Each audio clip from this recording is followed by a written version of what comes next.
course avec Charles des Leclerc. débats. Il y a eu l'incident au départ. Vous avez évité Checo.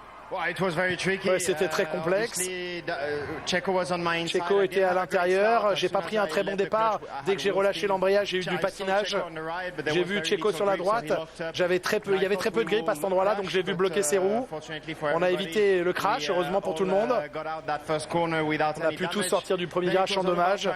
Et après, c'était essayer de se concentrer sur nous-mêmes. On a combien, on dirait Et il nous Renault. manquait un petit peu de rythme encore une fois aujourd'hui. On a fait de notre mieux.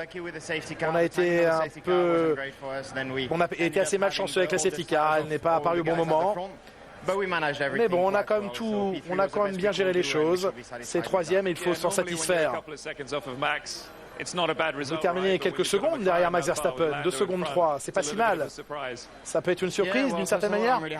Premièrement, je suis très heureux pour Lando, il mérite sa victoire. Souvent, il est passé proche de la victoire et pour une raison ou une autre, il n'avait pas réussi jusqu'à aujourd'hui. Il a fait un très très bon travail tout le week-end.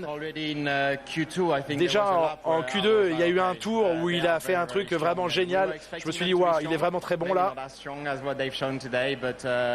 Il mérite clairement cette victoire aujourd'hui. C'est à nous maintenant d'apporter rapidement des évolutions sur la voiture et de les rattraper. Évidemment, vous avez démarré difficilement le week-end avec très peu de temps en FP1. Oui, effectivement, au vu du week-end, c'est pas si mal. Effectivement, Lando Norris accompagne. Ah, il y a Ben Sulayem qui est là. Ah, ah. Qu'est-ce qu'il lui dit à votre avis là? Alors, Lando, désolé, mais on va devoir te déclasser. On va devoir te déclasser, Lando, hein. Profite, mais tu auras une réclamation dans le coin de la gueule. Imaginez. Du président de la FIA, Mohamed Ben Sulayem, qui va rejoindre la zone du podium. Les évolutions.